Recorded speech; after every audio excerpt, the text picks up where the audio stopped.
How y'all doing? I know. I don't look like Kaixa. That's because I'm not. But I am starting the show for her. She is a little bit indisposed right now, taking care of a little bit of something. But she'll be right with you. In the meantime, in between time, it's your boy T Wade coming at you live on for the Eye of Kie. Yes. Yeah, we're gonna have a great show today. Um, I'm here to co-host today, just to have some fun with my wifey. We're just doing our thing today. It's the new year. Happy New Year to you all. It's a blessed time to be alive.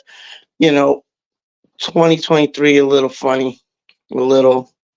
Some of us had a hard time with 2023. Some of us struggled with 2023, but that's okay because we got a chance to do it again. Now, I need y'all to be very positive about the year that we're coming into because of the year that we just hit, because a lot of people didn't make it this year. A lot of people. I was watching, the New York New Year's Eve thing, and they brought up a list of people that are gone, but I mean, these were celebrities, but still, a lot of people were lost this year. But you, if you're here watching, you made it. If you're here watching, you hit the new year, and that's a blessing within itself. So we just want to give God thanks and praise for being able to just breathe and see a new day, because so many of us didn't make it and we had so many losses this year, this past year. But 2024, it it's bringing in something brand spanking new. It's bringing in something that's going to be awesome. And that's how you have to think coming into this year. It's going to be an awesome year. It's going to be an awesome year. Kai is constantly telling me, listen, new things, new year. So that's what we're going to do. We're going to hit off the new year, and we're going to hit it off right. A lot of things in the game plans, a lot of things in the works, and we're going to make this year what it needs to be, because it takes self motivation as well to get your stuff up and running. I'm coming to you live from the man cave, T Wade's man cave. It is what we do. We do Dallas all day Dallas, all day. It's what we do. But coming at you live and ready to fly. Um, I want y'all to really think hard on what your past year has been. You know, and don't focus on it, concentrate on it as much as you had to when you were in that year. Want you to think ahead. Want you to think on the changes that are about to be made in your life.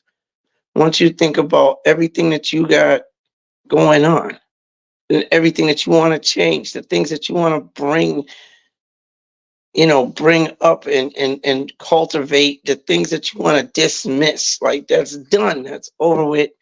We're about to come in this year swinging, because we have goals, we have dreams, we have aspirations, expectations, and we're ready to fly. So we are going to do that this year. We are going to do it this year. And I need you to have that mindset. Need you to have that mindset. It's a new year. It's a new day. Fresh anointings flowing your way. Come on now. Come on now. You know that this is your year. And if you don't know, now you know. You want to get it ready. You want to get it flowing. You want to do what it is that you need to do so that you can have that year.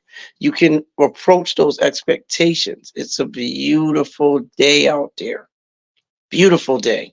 And we're going to do what we need to do. It's a start, a fresh start to something that may have been messed up, jacked up, or out of the way, not exactly what you wanted.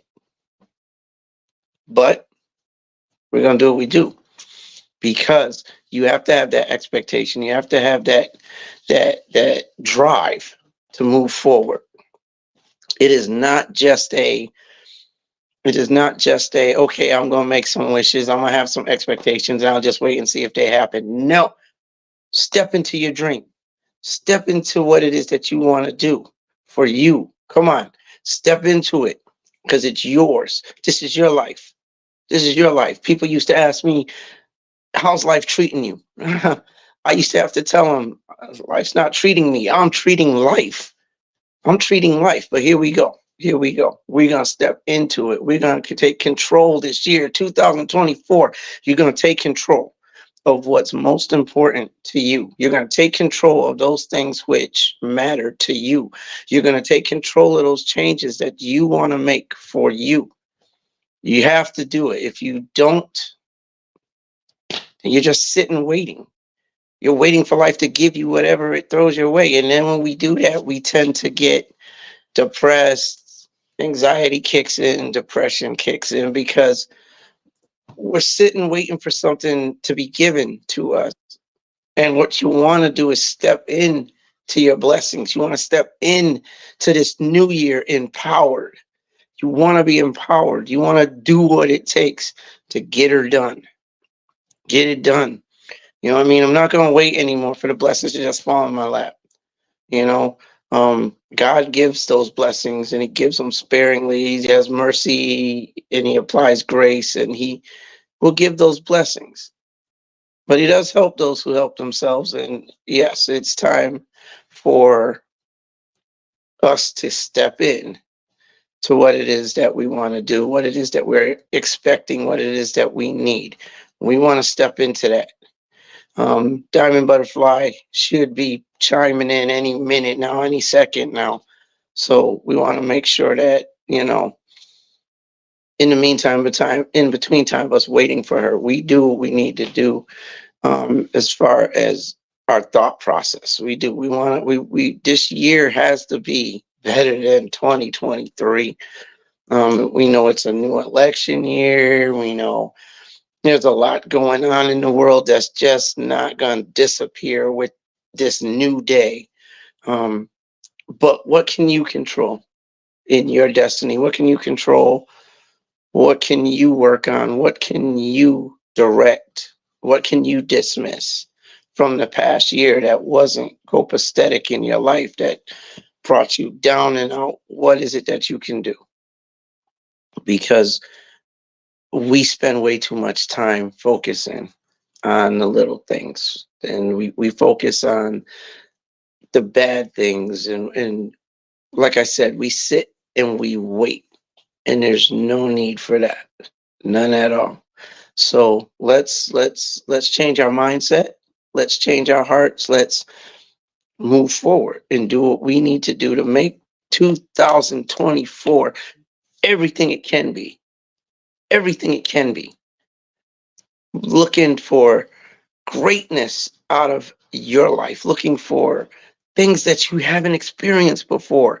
Don't be stuck into thinking that you're not worthy of change and you're not worthy of of greatness and you're not worthy of getting those things that you expect in your life. Come on, it's your life.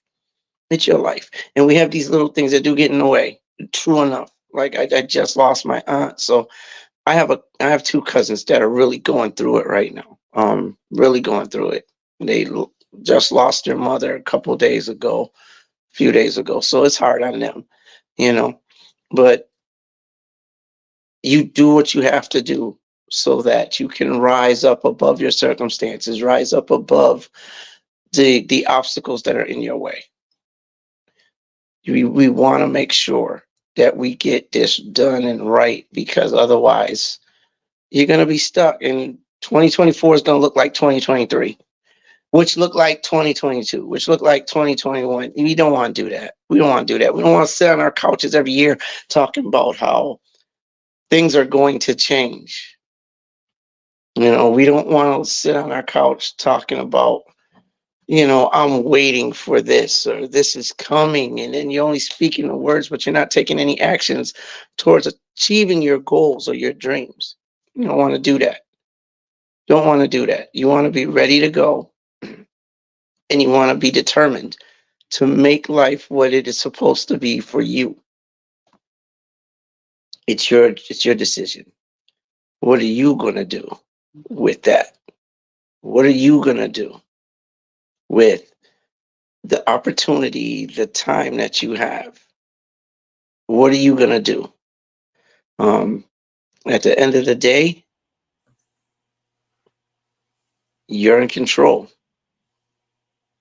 Diamond Butterfly is finally in, so we're gonna let her take the chair. It's been nice talking to you, Diamond. It's all on you. Hey, thank you, love, for stepping in and filling in for me until I got here. I appreciate you so much. That's what having a good partner is for. You know, they can step in for you when things happen. Can barely But hear you. you can't hear me? Oh, I got my volume turned up all the way. I don't know. Is it super low? Hold on. Could be me. Oh, Okay, it's I me. I got you. okay. All right. Let me know if y'all can hear me. Happy New Year. Happy New Year. It's your girl, Diamond Butterfly. Thank you, T Wade, for filling in for me and, holding it down for the first 10 minutes of the show. Yeah. So, what he was talking about, New Year's and all of that good stuff. And we've been talking about this stuff, Tony and I. But what I wanted to do today, as the new year starts, I want to interview my boo. I'm gonna interview my boo, not as my boo. I'm gonna interview my boo. I didn't tell him this. But we're gonna talk about authors today. We're gonna talk about him as an author. And I think that's the one book that I forgot. Is your book upstairs? No. Your book up there with you? My book? My book. Yeah. It's not up here. Don't we have a copy of your book? Oh my goodness. Or maybe it was with all the stuff that we lost. That's terrible. I could have sworn that we had a copy of your book. Well, we're going to talk about it regardless of if we have a copy or not, because people could still go to Amazon and get it. We're going to make sure that we drop that link. So, um, T. Wade, you are Tony Wade as an author. Um, Tony Wade as an author, and Vengeance Unleashed is your debut novel. It's been out for a couple of years, and it is part of a trilogy. That much I do know. It is a see. I like to call it espionage. He doesn't like when I call it like an espionage type book. But to me, that says spy and trained killer and that type of thing. He likes to, he talks about the people that you I shouldn't say you attribute your lead character to, but when and that's cool, but that doesn't tell people what genre it is. So when I say espionage, they know it's a book about spies, it's a book about killers, it's trained mercenaries, things like that, which your lead character is. She works for, or used to work for, an agency of people who did stuff that other people didn't do, kind of like the CIA or something like that. Um, but yeah, so let's get before Vengeance Unleashed. Let's Tony Wade. How did you get from Tony Wade, the musician, the lover of music, the deacon, the choir director, all of these accolades that you did before, and how did that progress into Tony Wade, the author? Um, I don't look at it as a progression per se. I've been writing since I was in junior high. I started my first novel in high school. I didn't finish that novel because I was given a time restraint. I wrote it, gave it to an English teacher. She read it, gave it back with all kinds of red marks on it, which discouraged me when I saw it. But then she broke it down and she said it was an awesome book. She said it was excellent. She gave me a couple of pointers and she's like, it's so good that if you finish it by the end of the year, I'll help you publish it. And I got happy with that. But at the same time, we were in the process of midterms. I had I had half a year of school left. And I wasn't outside of English. School wasn't my thing. So I had to focus extra hard to get stuff done, and it was going to take me more than half of a school year, which was only a few months, to get my whole novel done. And I think I only gave her like 6 to 7 chapters. Um, and it's funny because I can still remember the characters and everything. But I never finished it. I ended up getting a job because I didn't want my mother to pay for things that I wanted, school clothes or all that other good stuff. So when she was already working hard to supply for the house, so I got a job that took away from my writing. Um, so yeah, I got a little sidetracked with my writing, but I've been writing since I was in junior high, short stories, which I can't seem to write right now. I every time I try to write a short story, it ends up being a novel. Because I just have so much upstairs to write about. But yeah, I've been writing for a while, so it wasn't a progression per se. It was I've always loved music. I was loving music at 7. They've been my two loves in my life. My two constant loves is literary and the music.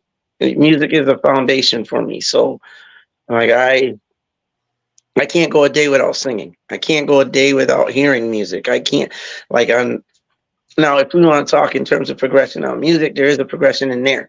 But as far as everything else I've done, I was writing before I was in the church. Definitely singing before I was in the church, but it I applied that when I got into church. So it's just been it's all just grown with me. That's all it's done. And the older I've gotten, the more seasoned I've become with the things that I do. So that's about what that is. It's more So, of a so you've always been writing. You found a love for writing, but Mhm. how did you progress? So it is still a progression, like you said. You had this story, you had this idea. This teacher said it was great, but it never turned into a physical manifestation of a book. So this is high school, you said, right? High school when the teacher said it, or Mhm. was it junior high? Okay, so high school to 15 years ago. There's a gapage. There's like 30 years in there, I didn't you write. know. I didn't write. I didn't lose my. I did more writing prior to being who I am now. I did more writing back when I was younger. I used to sit in a room with my cousins and I would think up stories and just talk them out as though they were bedtime stories for them. I did a lot of that. I've always had an imagination because for a while I was an only child. And my mother wasn't well off wealthy. So I'm that kid that would use clothespins and pencils and pens and I anything I could use. And my imagination would turn that into like little figures I could play with. I've always had an imagination. The progression, I did drop writing for a while. I stopped writing. I think at that point music kicked in for a little bit. It wasn't that I didn't have a love for it. My imagination, it's crazy. My imagination, I can go anywhere in my head and I love it. I can think up things and create environments and worlds and situations. Um, but going into my adulthood, like I didn't really dive back into writing. I went from high school to between now and high school there was a gap and there was in the middle of that gap I did a little bit of writing, but again it wasn't something that I was throwing myself into, like the music. I just wasn't throwing myself into it. It So the what book got you how did we get to the book? How did you what caused you to pick the book back up, to pick back up writing? Where how it was you. how It was you. It was you. It was you. was it? I tell a lot of people you're my muse when it comes to my creativity. Um, when I got with you, you were doing poetry, but you had already started writing a book, and it brought me back to that book I was writing in high school. And I'm like, man, I wish I'd finished that because you had a book done when I Right. got with you. So I'm like, oh my goodness. And we had a lot, our passions for certain things are the same. Like you love music, you were into music, and I was too. You were also literary. I started watching you with, how do you say, with poetry. And I was like, oh my goodness, I've never tried it. But I do write, I do sing, but I never did poetry. Let me try that. You got me writing poetry. You didn't tell me I had to. You didn't suggest I did. You did tell me I could when I brought it to you. You were like, yeah, you could do if you want to do it, you should do it. Okay.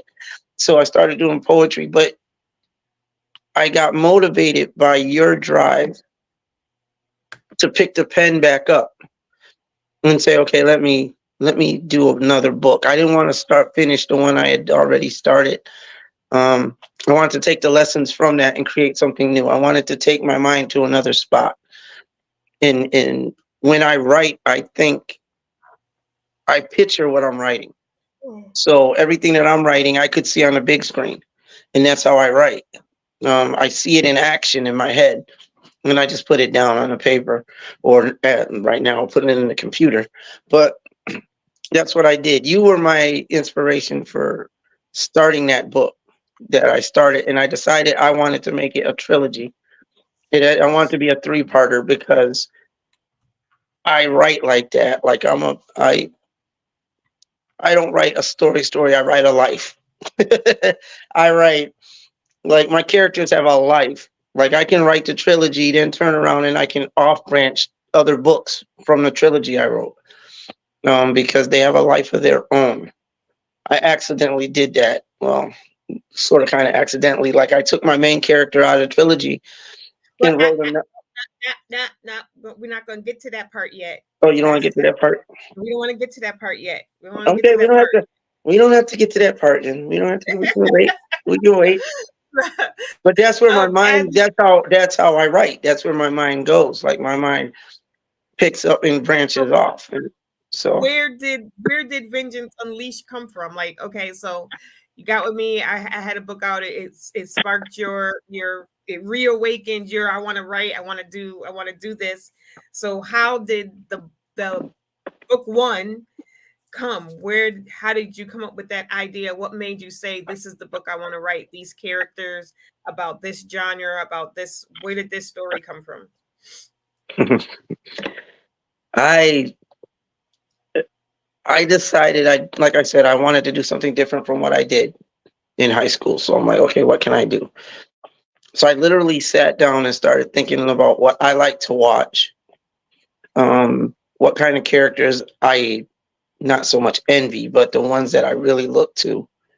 And the first character that came to mind was Blade from Marvel.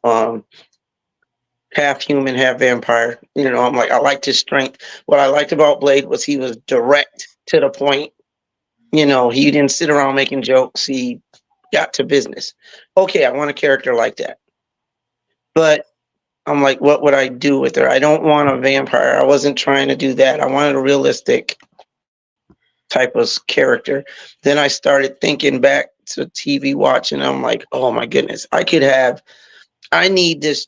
If I'm going to write a book about a character like Blade, they need a really major obstacle that they're going to have to confront, deal with, and take care of. So then I'm like, okay, Nikita LaFemme. I love Nikita. I loved her. She an agent who was driven, an expert at everything she did, like Blade, and human, of course, female.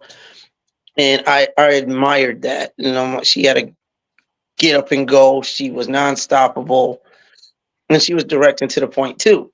But she had a soft side to her. So I'm like, okay, I'll take those two characters and I'll combine them. I'll combine them into one character. And this will be my character for the series I write. I decided I would make it a three-part in case I didn't want to write a 500-page novel. I did Right. not want to write it. I didn't, but I'm like, I know my writing, and I could end up writing 1,000 pages. So I'm like, we'll break it down. We'll break it down, and I'll make it a trilogy, not a double book. It just felt off to say I'm going to write two books. So I'll write a trilogy. I love trilogies. Lord of the Rings, all that good stuff. Harry Potter. I love trilogies. Harry Potter is more than a trilogy, so is Lord of the Rings. But just to give you an example, did multiple books in a series. I'm like, Right. that's what I'll do. Then I can give myself a break. I can stop somewhere and then go back. So that's what I did. I decided to start there. So I named I did a female, which I know there were some people that are like, oh, what do you know about being a female? I know my character buildup. I'm good with character buildup. Female, male, hamster. I can do it all. So I'm just like, let me just do this. I wrote about a female. I called her Sybil. And I'm like, okay, I have to catch them out the gate. So I tried to make sure the book was action packed. When I wrote the book, I made sure that I studied the place because it was real. I didn't create a brand new world. They live in this world. So I'm like, okay, let me study. So I literally study the places. When you read one of my books, if it's not total fiction, meaning if it's not, how do I say, fantasy fiction, if it's not, Sci-fi, something where it's all made up. sci-fi, right? If it's not that, then I know that I knew that I needed to make sure I knew what I was talking about so people could relate to my character.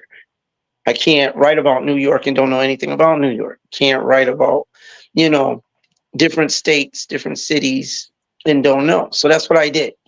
I went in and I wrote a book. I studied different places. Um, Italy, I've studied, I've got my character in New Orleans. So I studied New Orleans, places in New Orleans. I do the work behind my books. I Did you feel that, give a question? Did you give her any type of specialized training? So does she have, military training was the specific training that was asked, but does she have, if it's not military, does she have any specialized training? well, my character, without giving Okay. too much away, what I did with my character, understanding that she had to have an origin. So the storyline itself is her origin. So she pretty much is taken into the agency at a young age, like straight out of school. Like she's young. And what they did is, I can't give too much away, but she basically is in a situation where one of the agency heads takes her in and they start to groom her. So she's doing training inside the agency before they unleash her. They're doing different trainings. So you'll find out in the book she has a Sifu, who is a martial arts teacher. She has weapons training of all kinds. Like she can take her pick a weapon and use it at any time. Um, she has different types of training which allow her to do things that we don't normally, as everyday people, do. Picking locks, getting into places that nobody could get into.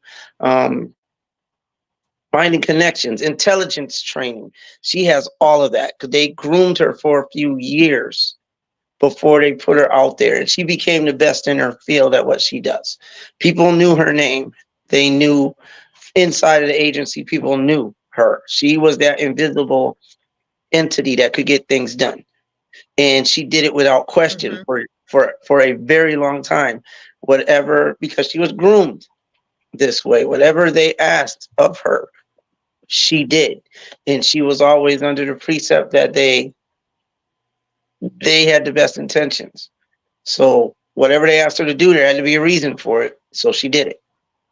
Um, Is there, and so what's the overall, um, they asked what the, not epilogue, I'm gonna use the word plot, which was what was used. What's the storyline? So if you're telling people, what's like the back of the book, here's what the book is about.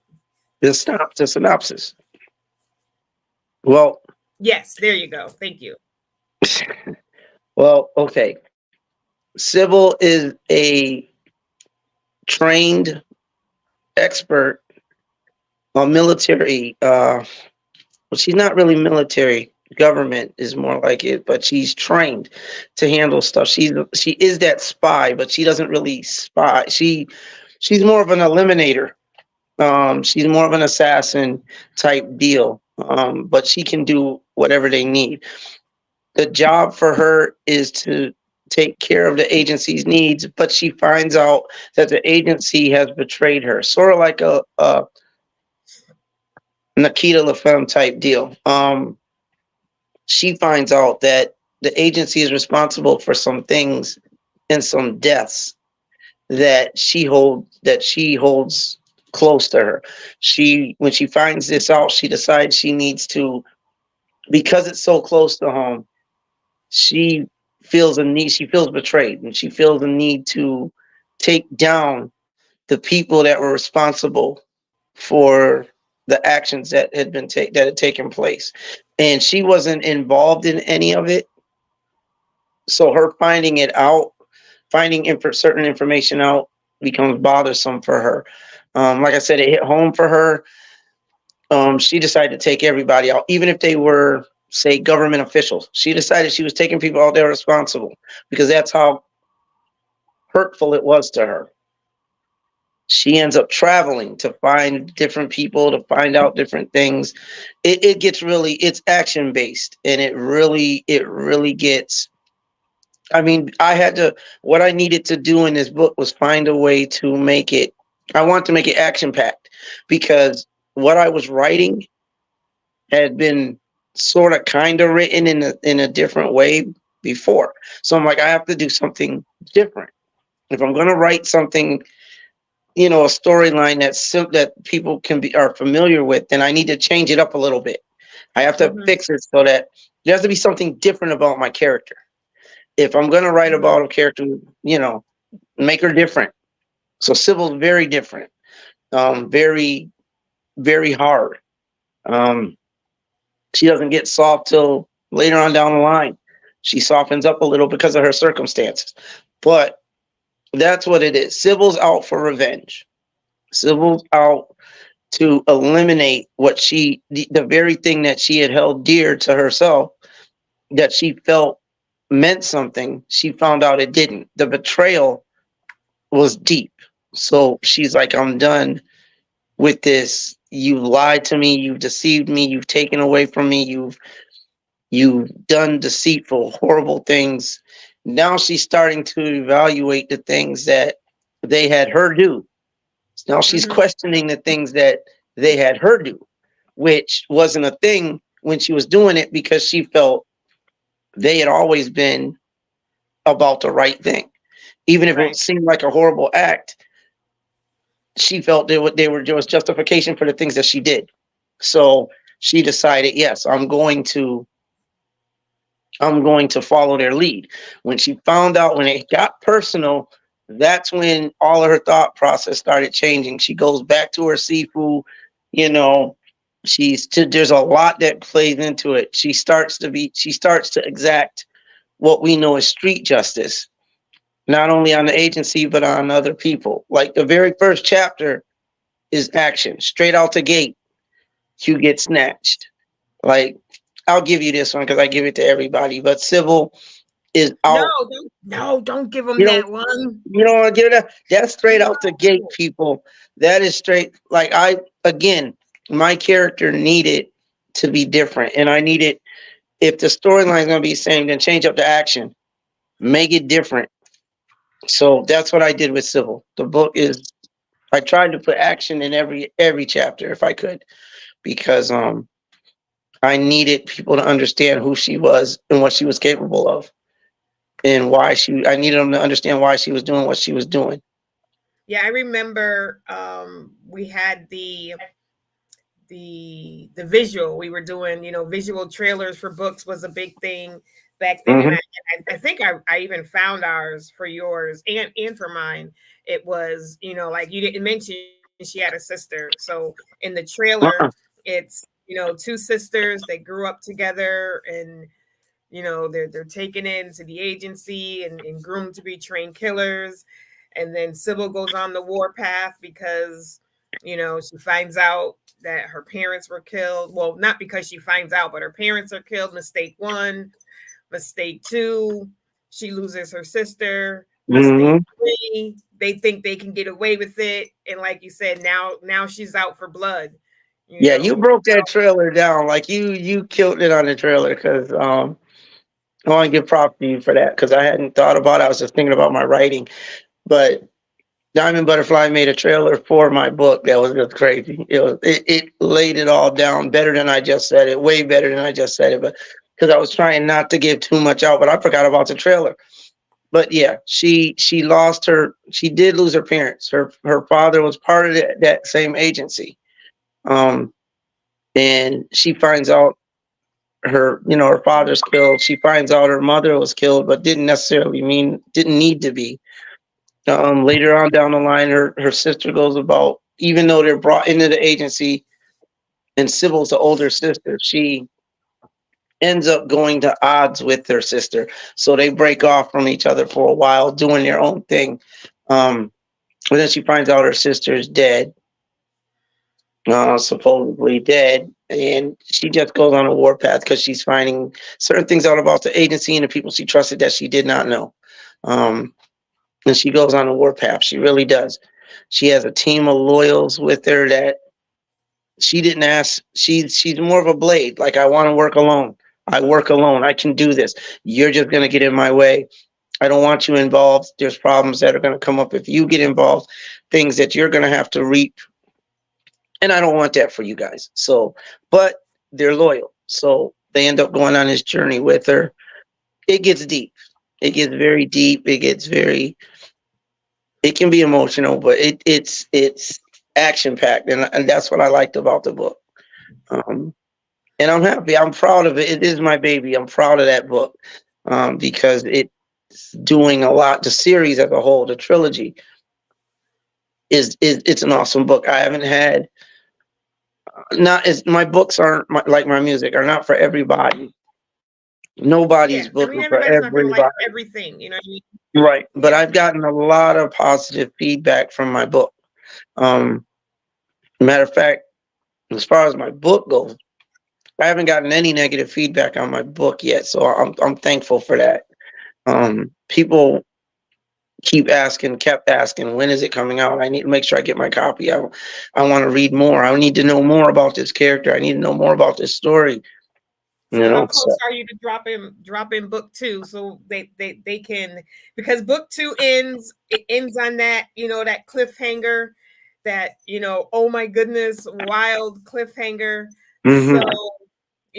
when what's going on with book two, so that the people who've read, if you haven't read book one, I'm gonna need you to go out. I'm gonna repost the link. I'm gonna need you to go out and get book one so that you can be up to date when book two drops. So is book two finished? Book two has been finished. Problem with it was I had misplaced it in our in our travels, like from Virginia to Massachusetts. I somehow or another lost it on the computer, but I ended up finding it. And I'm that type of person. I'm sorry.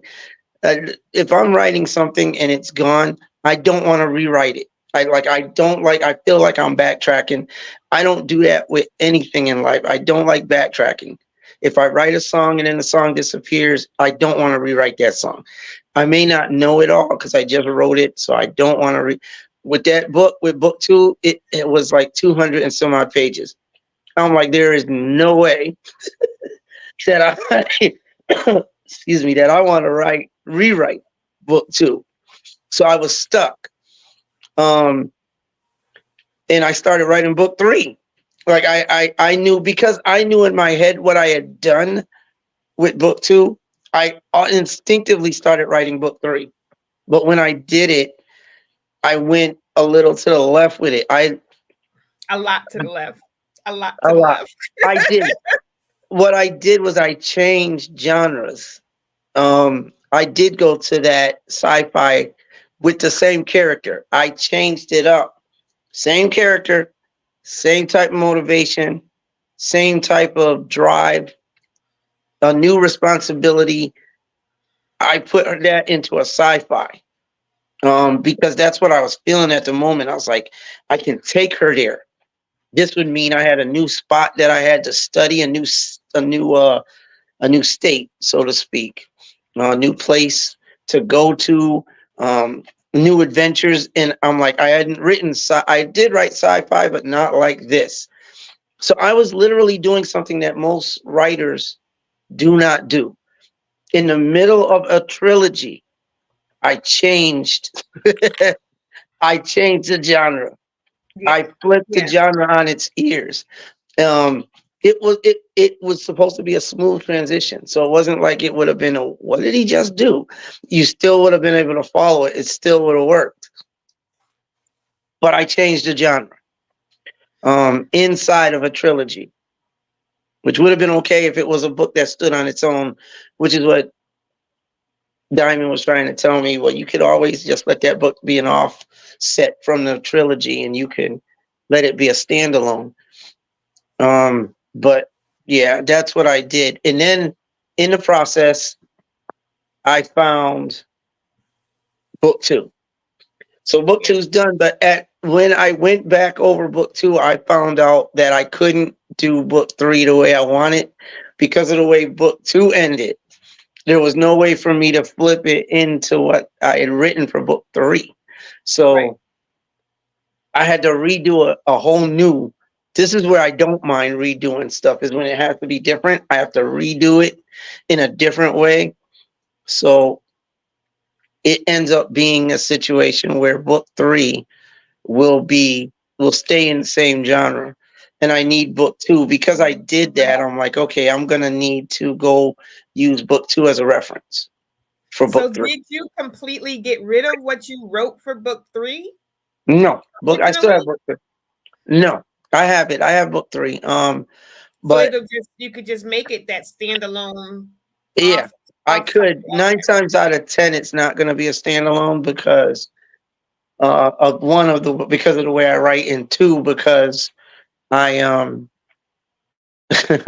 there's a lot to the story that I want to do. I could. It'll be a big book for me if I write one book.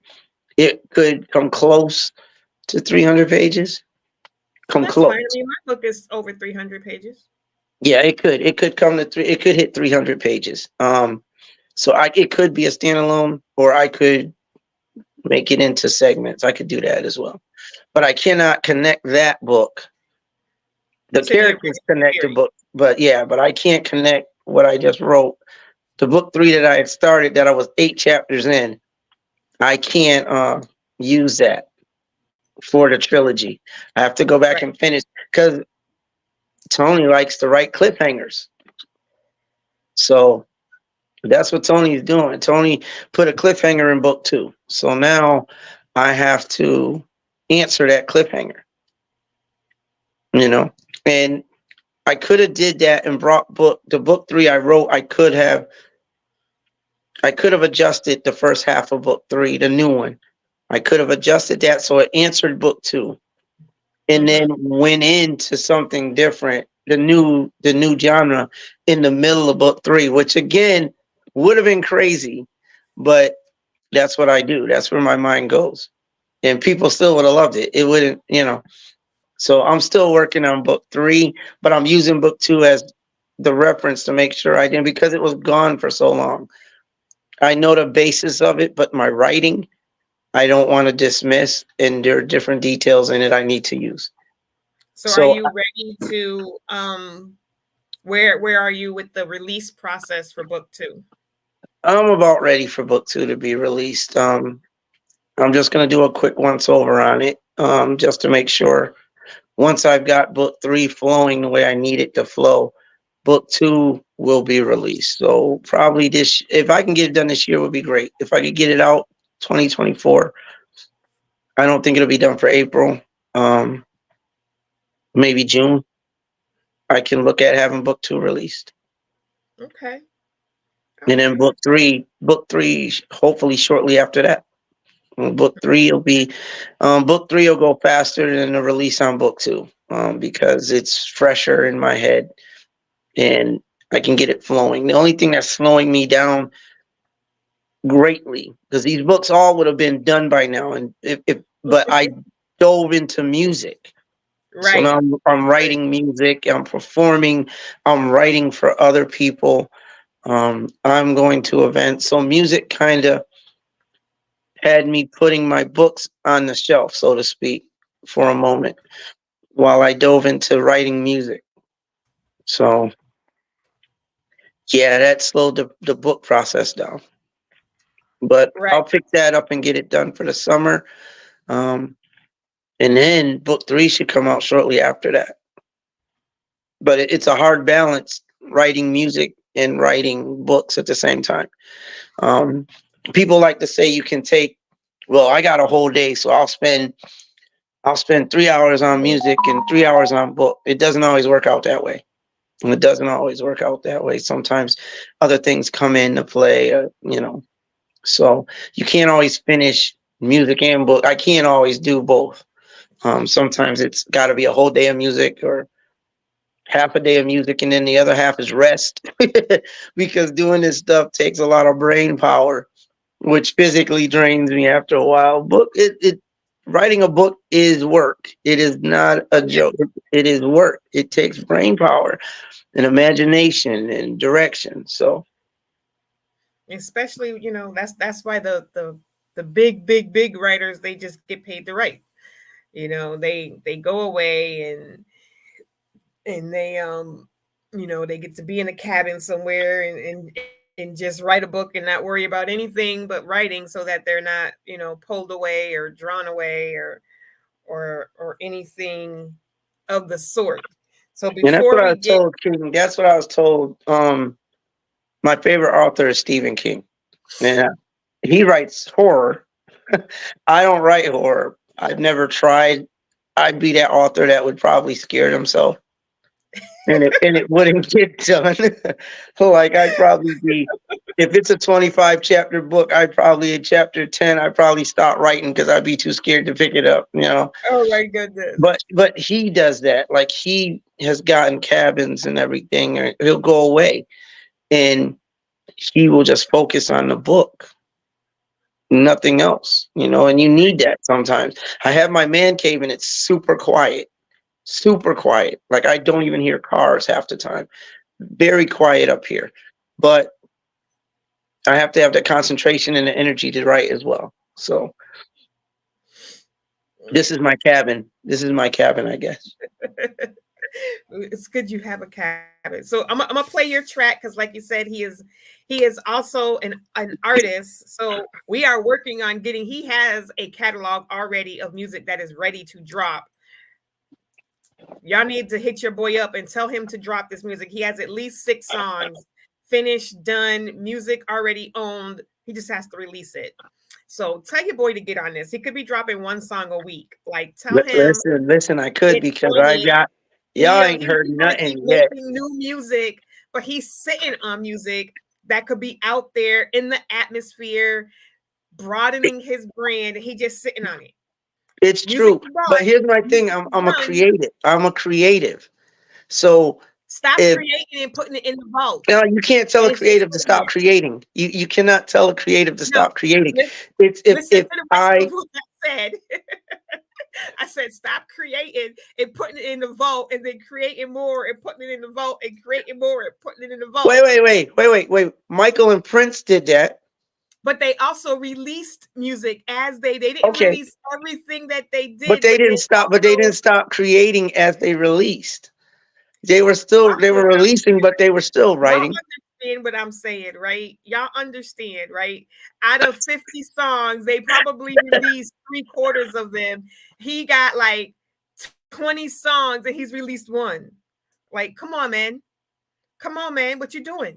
What you I doing, just man? Come love my on. music. I could be at work and I could be at work listening to beats, and all of a sudden a song will hit me with that particular beat, and I will have to write to it. I do. And then another one will come like 2 days later. Next I'll be like, day. oh, Yep. this will make Yep. a good song. Oh my Mhm. goodness. I'm at work, I'm jamming to it while I'm working. My rate is going up because I'm actually really into what I'm doing with the music. And That sounds that's like another ADD. song. Like the series of music that I'm getting ready to do and getting ready to release is gonna be crazy because it's another level from what I did. When I did when I did I Can't Get You Out of My Mind, which everybody loves, and Take It Back. The new music I'm getting ready to do here that I've already started, it's another level. That's right. See, Another I'm Tony proud. Wade, drop the music already, fam. I need some real music in my life. Like you said, take it back. We go out and people be requesting his music, and they be like, "So where can we listen to this at?" Nowhere.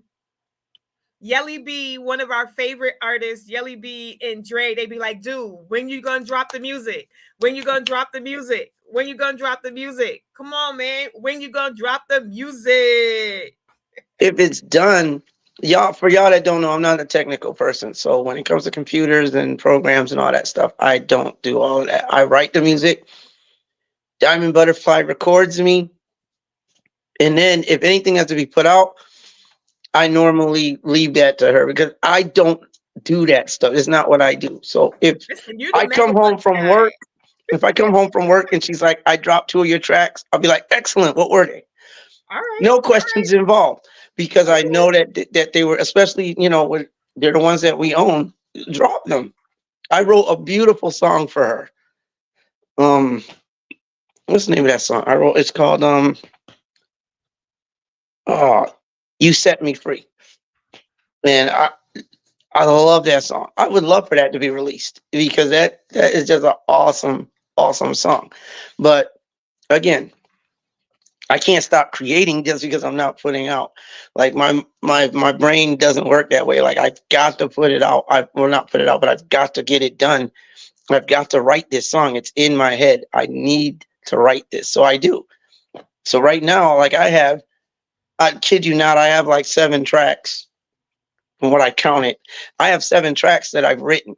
That I haven't even recorded yet. There's 7 that have to be recorded. They're already written, but they have to Probably be have more than recorded. that. He probably has I more than mean, that. I He's have probably not got have at least 7 that are five just on my computer that are started and not finished. no those 2. Yeah, see, I he's got do. this. And he's like, babe, can I get on the computer tonight? I can't It's slow down stuck my up in the head. creative. So he just wants to get the words out. So we'll just get it out, get it on the beat, get it on the track. So it's there. And then Don't let Diamond fool you. Don't let Diamond fool you because I can tell her I want to write a track or I want to put a track down so that I'll need her to help me record, and she'll be like, sure. But then when it's time, there's something else going on, so I end up not recording. And then in the process of not recording, I'm like, okay, well, I was supposed to record on Monday. So now Tuesday, Wednesday, Thursday goes by and I'm at work not thinking about that song, but another track has come to mind that I'm listening to. So I have to write. So I'm continually writing while I'm waiting for that other track to be recorded. mhm. Sometimes it's circumstance. It's not always T's not trying to do.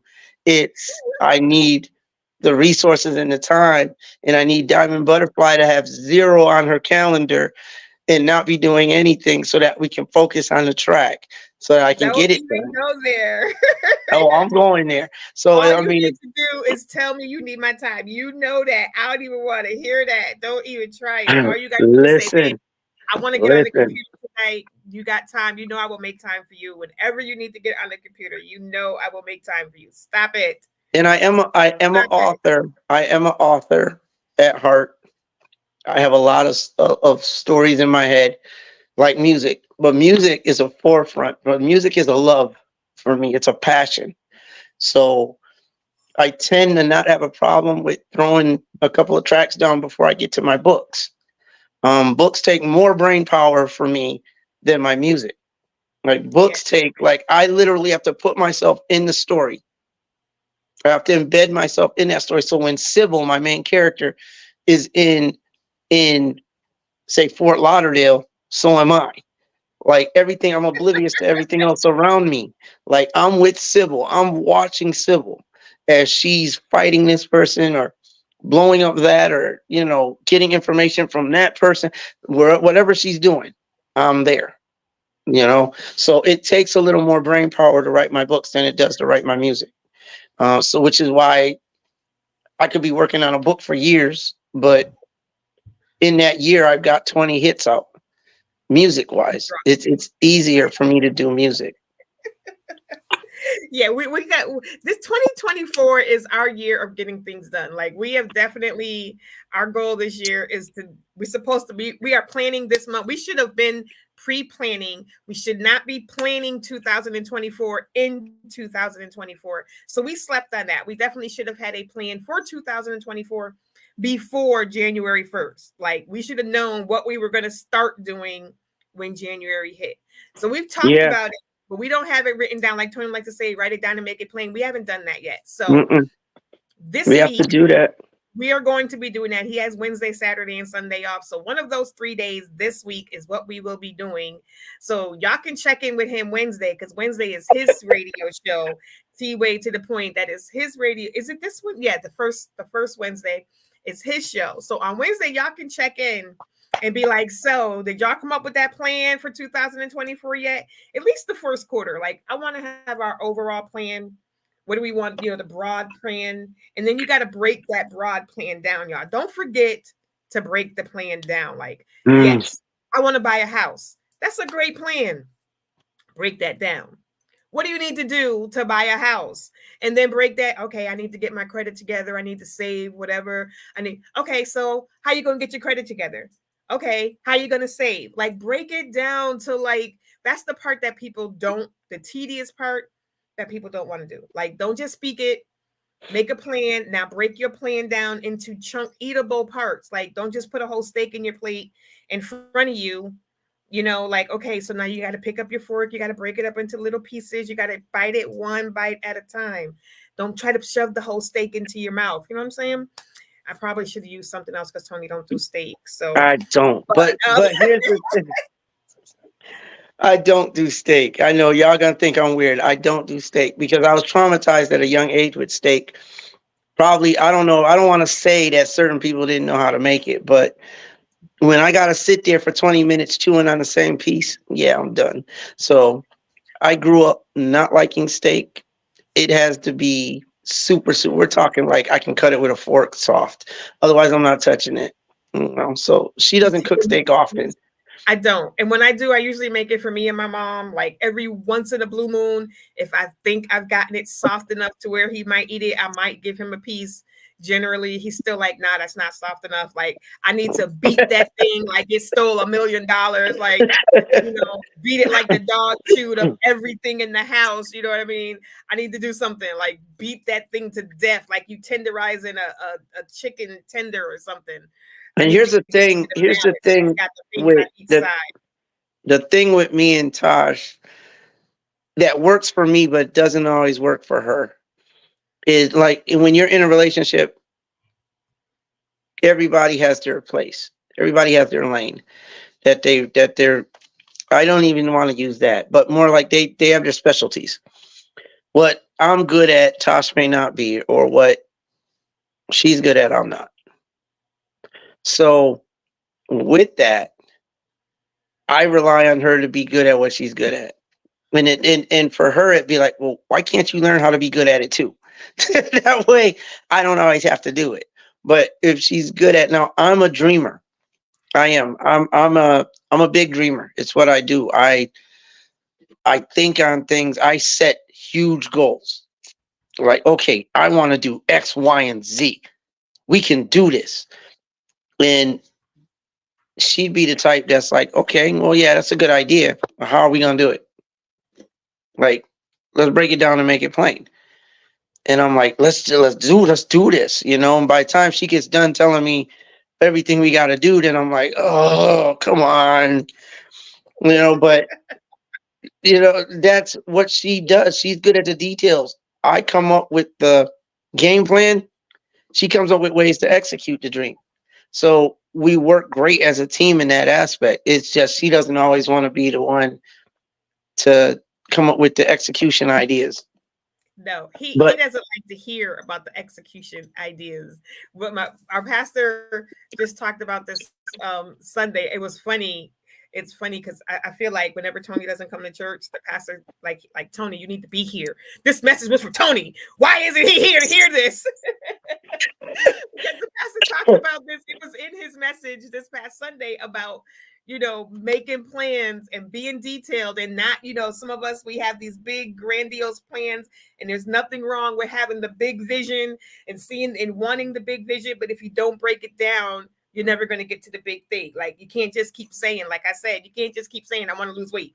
You can't just keep saying, I want to buy a house. You can't right, just right, keep saying, I want a vision. I want a business. How right. are you going to get there if you don't get to the next step? What And I don't have some that. I people don't have a don't even problem. know. I don't even have a problem with that. What I have a problem with is Tosh. Listen, If you for call me y'all that Tosh don't, one more time, you're gonna be sleeping up there Tosh, Tosh, tonight. Tosh, Tosh, Tosh. Listen, okay, I'll call you Diamond. But here's the thing: when when she comes up with the steps for the game plan, she automatically comes up with 10 steps. And for her, we have to go through every last step to where I'm looking at it after she's told me what the breakdown is. I'm more of a, okay, so what steps do we necessarily have to do? Because we can literally skip step 3 because we don't necessarily have to do that because we got other things we can do. And we can go to step 5, cut some of these steps down so that I'm not looking at 100 steps that I got to take and I only want to take 10 or only need to take 10. But then her thing is, well, you might miss something in translation or you might miss a special step that's needed if you don't do them all. And I'm like, but you're dragging out my dream. You're dragging out the process. That's where my head goes. It's like it doesn't take all of that. Like, yes, you can do all of that, but it doesn't take it all. So I'm grateful for the details. But I'm like, do we have to do every single little detail? And then she'll tell me at the same time, it takes time. It takes time, which it does. In some instances, it does. It does take time, but not all the time. And she wants, I mean, I don't want to drag it out. I don't have 50 more years on the planet to play with dreams. Like, let's get stuff done and do them. That's where I'm at. But she's the detailer. So it does work because sometimes she reels me in. I can be what's the word I'm looking for? Unrealistic in my thought process. You know, I just see the dream and I see us in it. I see us doing it. It's there, it's plain as day. But the steps to get there, that's on her. So, yeah. Yeah, and I try not. I guess to him, and it can come off. I'm sure if he was doing it to me, it would come off as like a Debbie Downer, and why are you always trying to shoot down my dreams, and why are you always trying to, and I want to make a plan. Because I want to know where we're going. Like, don't just tell me to like just come on. Like, I want to know where we're going. Like, I don't want to just get in the car and drive. Because if you just get in the car and drive and you ain't check the oil and you ain't check your tire pressure, and you don't know how much money you got for gas, but you're talking about you want to go to California, you're not going to make it to California. So I want to make sure that we can make it to California if we hop in this car.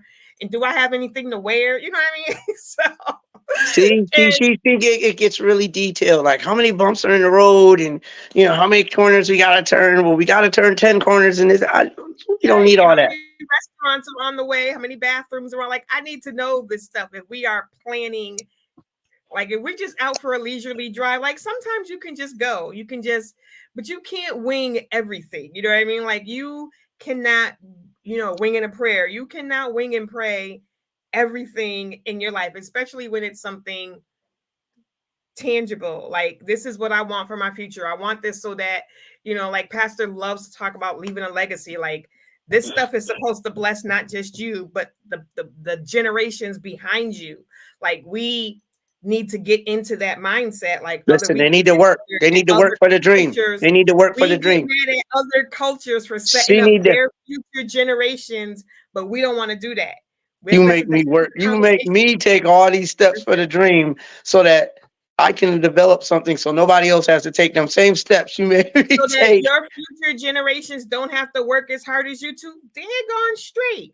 I don't want my future Listen, generations to have to listen, struggle and have listen. to go through everything. If I can set them up to make life a little bit easier for them, like other people do and other cultures do, why? Why would I not? Because why then? And I if that's our respect. mindset, then we need to stop getting mad at other cultures who set up their future generation. We need to stop getting I mad at them. respect. I respect what I achieve because I know the work that I put into it.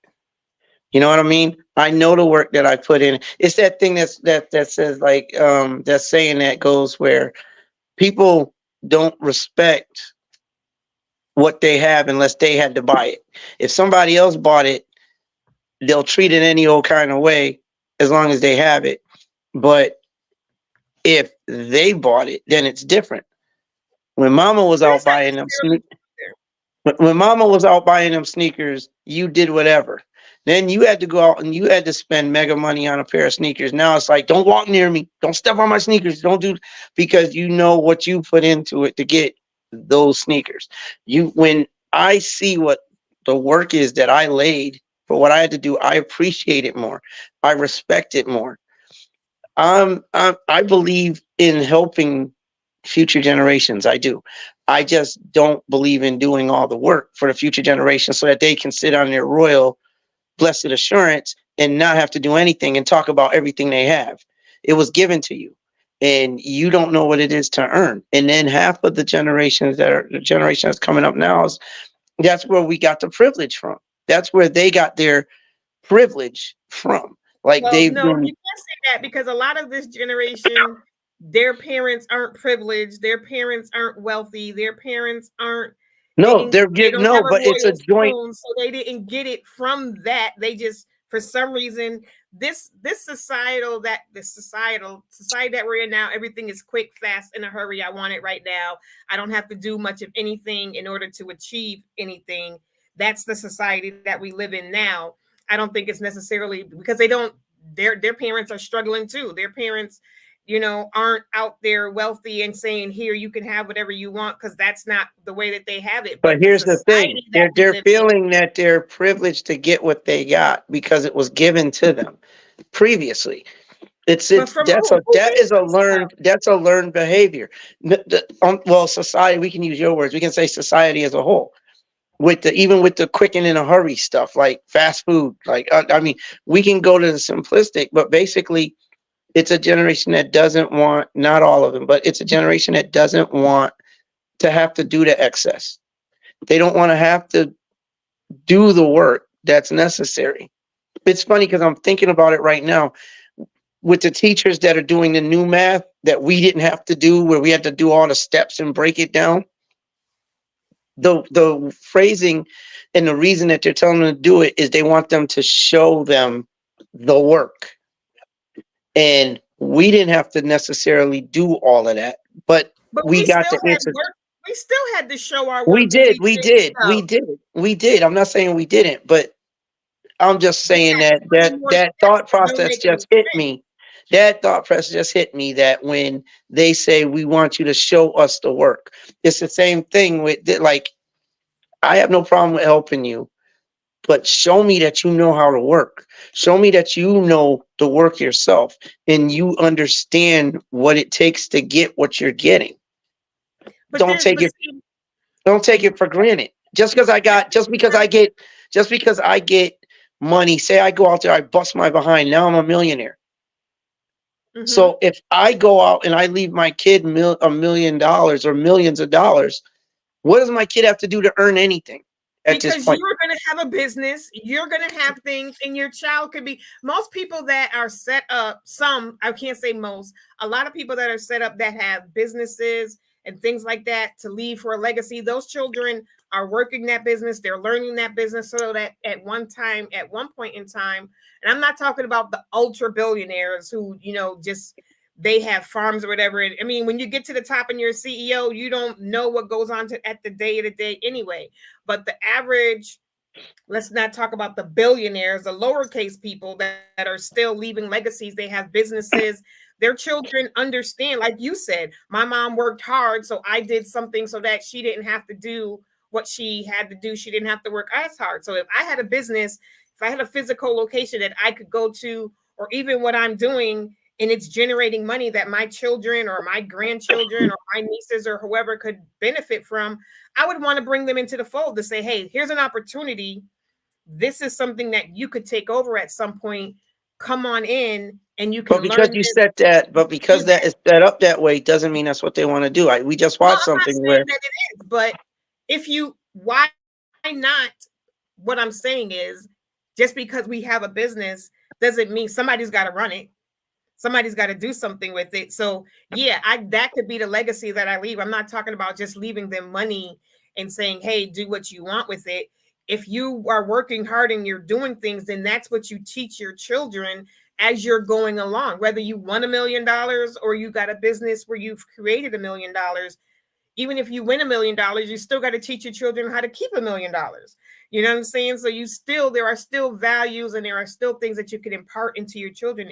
If I have a business, I would want my children to learn my business, especially if it's something that they enjoy and they like doing, because now my legacy can continue.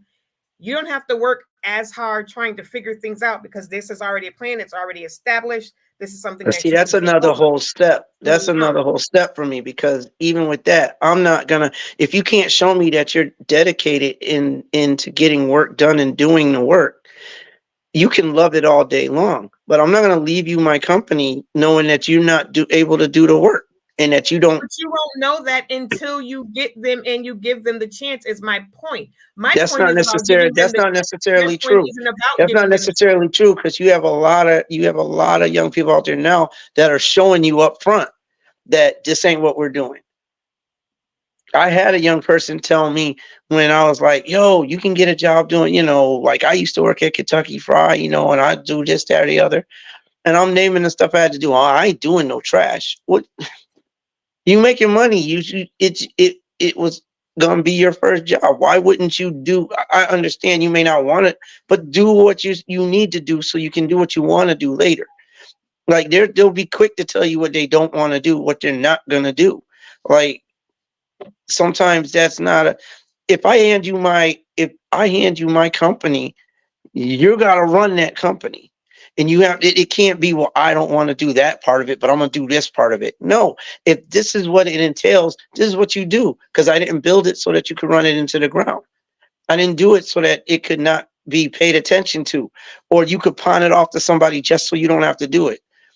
Well, that's it I, where, which is why I said that's where training your child as you're going along, or whoever it is, your niece, your nephew, whoever that legacy is to be left to, because I mean, that's also biblical. I mean, they passed things on to the next generation. It wasn't like I have this farmland and now you got to go get your own. We live together. When I pass, my son takes it over. That's what they did, and we've gotten away from that, especially as a people. We've gotten away from doing things that we pass on to the next. We've gotten away from imparting that stuff, and then we want to blame it on the children. But if we're not imparting these things to our children as they're young, and we're teaching them these things, then when they grow up, society takes over. And as they get into, I mean, most of our children these days are being taught by TV anyway. From the time they can open their eyes, they're watching TV, and they're getting all of their feedback from the TV, from the this, from the that, instead of from the parents. Where when we were younger, and the generation before us, and maybe even a couple of generations, we were taught by our parents, they were taught by their parents and grandparents, and it was more communal. And now, as society has gone on, we've gotten away from communal. We've gotten away from the grandmas and the aunties and the uncles and the people in the neighborhood, and everybody imparting wisdom and things like that but we into do have to also understand that the generation coming up does not think the way that we did at their age. They don't have the same values. they don't They think don't. that because of what they're exposed to. They're Okay, exposed but to a whole lot more a stuff parent than can what they give are. a parent could give their last. A parent could be there and be trying and attempting to instill all that stuff into them. But their mindset has to be wanting to accept it. Just because we're instilling it doesn't mean they're taking it in, doesn't mean they want to do it the way we're suggesting or showing them. It doesn't mean any of that. They have their own mindset right now. They want to do things a different in a particular way that works for them. Even Well, though what and not we do, all of them. And I would say the ones don't that aren't following the path that you're saying are ones who were taught differently, are the ones who were instilled with different things, because you're not born with a mindset. You're taught things. Are we learn things from a very early age on, what we are exposed to, our environment, what we watch, what we hear on TV, what type of music we listen to. I mean, we've seen the videos of TikTok with the little 2-year old, and she's listening to this music and she's saying these words, and the parents are in the background laughing and stuff. They're teaching that child that that's okay. that that's what you're supposed to do. That's how you're supposed to talk. That's how you're supposed to act. And then when they become 10 years old and they're following down that line, now we want to say that the child's a problem. But when they were 2, you told them it was cute. It was cute when they were 2, when they were 3, and they were 4. And now they're in school, and school saying it's a problem. Now you want to change that and say, oh, this kid has this new mentality. But we started that as parents, as the people who we allow what our children at particular ages are exposed to. Now, when they I get think out and they some of that is some of that. school, I think some of what you're saying is correct. It is. Some of it's correct. Because every situation is its own situation. But I'm not gonna throw out the belief that every parent that's out there doing 100% is gonna reap 100% from their kid, because it doesn't work no, that way. no, You no. even if we impart what we're supposed to as parents into our kids, it does not in any way, shape, or form guarantee that they're going to do what they're supposed to, or No, that they're no going to kids. take on, No. or that they're going to take on those credentials, and they're going to take on those habits and those beliefs. Like a lot of kids, regardless, you can have 10 kids, the parents teach them everything, always there, concerned, always at school for them. But at the end of the day, they're still out there doing it their way. They're still out there with their own beliefs. So out of the 10, you could say, okay, well, 3 might be picking up what they're supposed to, might Yes, even be that's 4. negativity. Oh my goodness. No, no, no, no. I mean, if we look at society and what's going on right now, I'm not going to sit here and believe that all of the kids that are out there privileged and doing whatever they want to do, it's because the parents taught them that. It's not always the case. Now, they spend most of their day at school with other kids, so they get to see this stuff from them, so they're Yeah. learning from there. They're also learning from TV. They're Hmm. also learning from other adults outside of the circle. I mean, there's different influences coming from everywhere, and I And that's got what I'm that. saying. And that's But what I'm the saying. parents, Like, but that doesn't mean that again, all it does is show that they have their own mindset, and they're choosing what they want to take in. They're choosing what they want to follow. As far as those parents that are busting their behind, I mean, even the law and the government is quick to say, well, why is your kid doing this, that, and the other? Well, I supplied for my kid. I did for my kid every step of the way and made sure my kid knew I was there. I bailed my kid out of circumstances and everything else. So if I'm doing my part, who are you to tell me that I'm failing as a parent when I'm not? I'm doing everything I'm supposed to.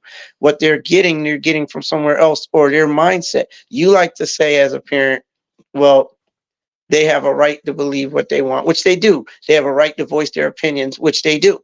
My only thing on that is be respectful when you do it. But there, you can have, for example, you can have a Republican household and your kid will be a Democrat and fight you every day at dinner, knowing what your belief system is. And that's just an example. I don't really want to go political, but I'm just saying the things that you teach your kid, does it just because you're teaching it, just because you're a good parent, there's no guarantee whatsoever that they're going to pick that up and run with it, that they're going to follow what it is that you're teaching them or instilling into them. Because at the end of the day, you're only an equation to what their day is built from. And we can take them from in front of the TV and everything else. But again, they're going to have their own mindset as to what they want to do. And a lot of them do. A lot of them already have the mindset. This is what I want to do. This is how I want to do it. I'm not doing it any other way. And screw all of that. And now, when you tell them they can't do something, now they're mad. When you tell them well, they can't have it's no something, different now than they're mad. what we did. It's the exact same thing that we did. All children do it. You hate when I say this, but all children do it. We didn't listen to our parents. Our parents told us to go left. We went right. Our parents told us to stop. We went. Our parents said it was hot. We touched it anyway. Every Right, but there's generation, but every there's but what child we do does it. but what we do see is that there are ramifications for that. And what some people will do is they'll take the ramifications away from these kids when they do that. We'll take the And ramifications. that's the difference now is the ramifications that we used to get. Now you get locked up as a parent. Now you get your kids taken away from you. Now you get DCF and all of these different type of agencies involved. If like she said, children going ham on their grandparents or even their parents. How many videos have you seen with the parent took the phone away because the kid was mouthing off, and now the kid destroyed the whole house. You told the kid Yeah, no, they want to fight you because they know the second you put your hands on them, they're gonna call 911 and you're gonna get locked up. And it's like, as a parent, I'm like, well, listen, if you want to call 911 and you want to get me locked up or you want to get taken away, you go right ahead. You go see what it's like to live in a foster home. You go see what it's like to live with people who really don't see you as anything other than a paycheck. And go ahead, but but again, in that instance, the parent is doing what the parent feels or knows is best for the kid. And that again shows, well, this is what is important to me, and you're not going to do it. When it comes down to it, you can be, and that's what I'm saying. You can be that 100 parent, and we all make mistakes, so there's no such thing as a 100 parent. But you can be no, that parent that's there for their kid. You can be that parent that talks to their kid, that's interested and invested. But at the end of the day, that child has to grow up, and they're going to grow up with their not only their interpretation of things, but they're going to grow up with their own mindset, which nothing wrong with that. But if it is off, it's on them. it's And no like I longer said, like supposed I to be. told, I think it was you, but I've been saying this to different people, even at work. Like if I go scripturally, when the children of Israel left Egypt, they decided they were going to do the same thing the kids are doing now. So, like you said, it's not new. It's nothing new under the sun. But the children of Israel decided we're going to do things our way. We're going to do things against God's will. We're going to make new gods. We're going to do X, Y, and Z. So a 40-day trip took 40 years. Why? Because God applied the ramification. As Mhm. parents, we don't apply the ramification. Let me be there for little Johnny, or oh, it's okay if little Johnny gets mad. He needs to be allowed to show how he feels, or little Johnny should have a voice in what's going on. Yes, but we forget the ramifications for the disrespectful way that it's done. If it's done in disrespect, then it's like, well, little Johnny has a right to his opinion. He does, but he doesn't have a right to do it that way. He doesn't have that right. And especially in my house, he doesn't. Little Johnny does not have that right. So you come respectful, or you don't do it at all. That's when you lose your right to have a voice. When you don't use it correctly. We've talked about it. You know it's wrong. You're going to do it anyway because you're in your feelings. And That, oh my goodness. as I'm adults, we trying do that. As a consistency. Yeah, Consistency. And that's what a lot of parents and people, relationships, friendships, parent to child, consistency. I have a problem with consistency just in my life in general, is so huge. And Tony and I, we know this because all of three of my children had some type of mental disorder. I say all of them because I did, and today it's like, who doesn't have one? Everybody's got something. It seems like this these days. But consistency as a parent, it can't be okay today and not okay tomorrow. The same thing like us when we're training our dogs who are our children now. Like, I oh, can't say don't get on the couch and then Tony comes home and they know they can get on the couch because dad's home. But then if I walk in the room, they're gonna hop off the couch because they know, well, mom says don't get on the couch. Like, they're like, well, can I not? Should I not? Like, the same thing, with your children or with your partner. Like, you can't say, don't talk to me like this today, and then tomorrow when they talk to you like this, you're okay with it. Like, yeah, consistency. yeah. See, because I then that say is a this is not thing. right. That consistency thing has to be there. Because like for me, like that's never okay. Now I'll give like what you were saying with the dogs. I give you that all day. Like they're my babies, so they jump on the couch after you told them earlier in the day, but they're like, "Daddy's home," you know. So I got you on the consistency thing, but when it comes down to, like I said, the disrespect thing, when it comes down to certain other little things, yeah, there needs to be There needs to be some type of consistency, and it should be straight across the board. Like, you're if the children of Israel could get ramifications for being disobedient or for doing things the way they wanted to do them, which God gave them the freedom of choice to do, but there is a right and wrong in there. So you could do it, it's still wrong. Yeah, you can kill somebody, but it's wrong.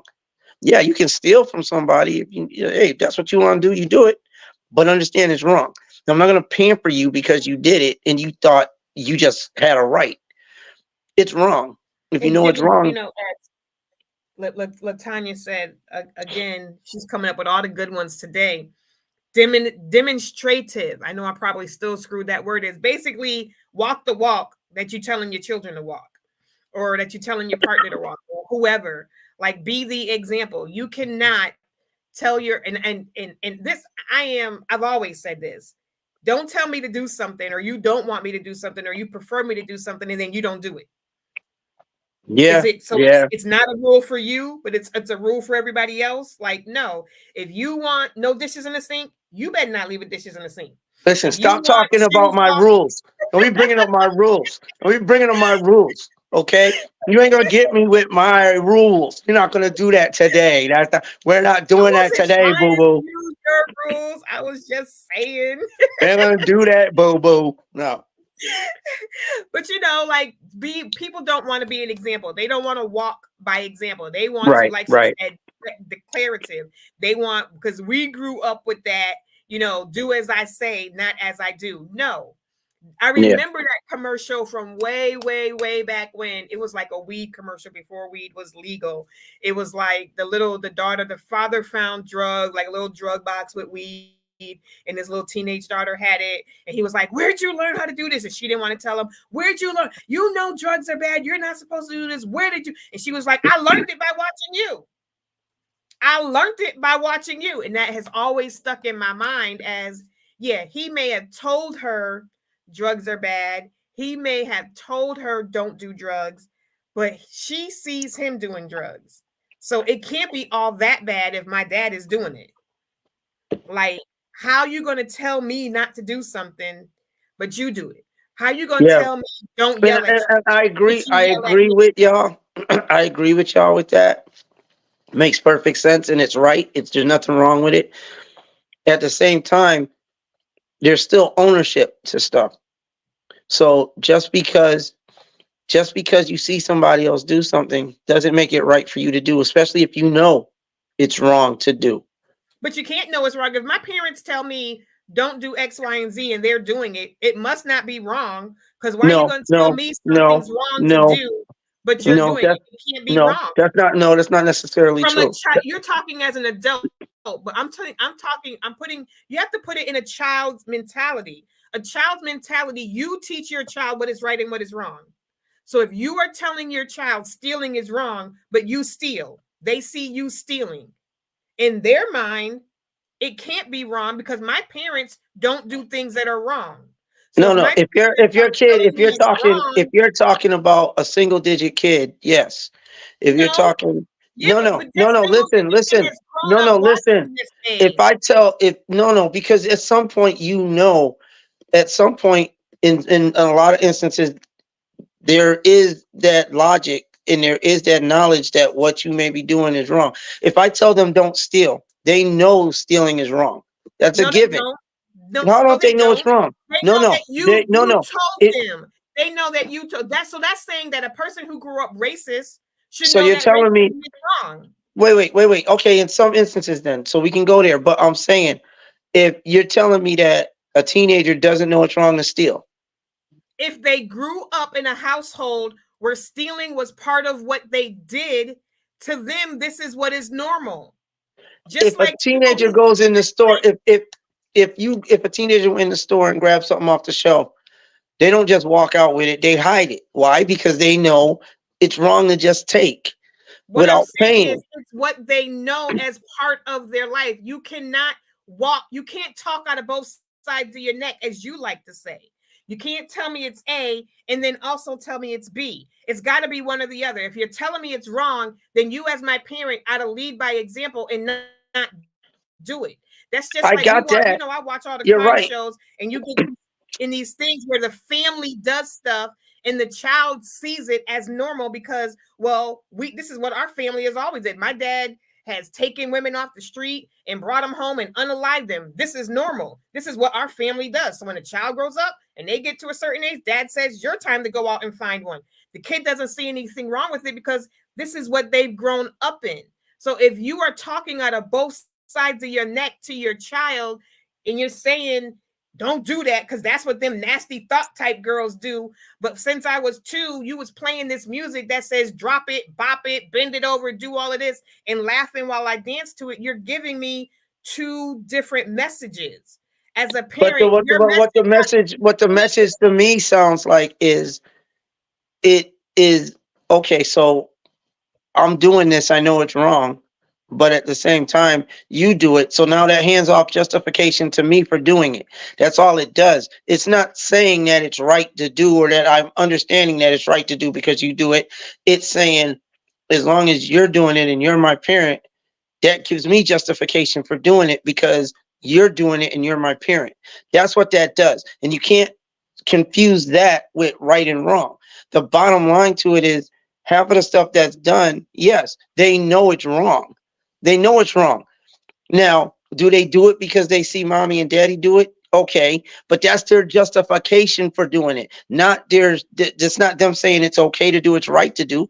Because if you see mommy and daddy stealing, okay, if 9 times out of 10, if they're stealing, they're taking stuff on the sly.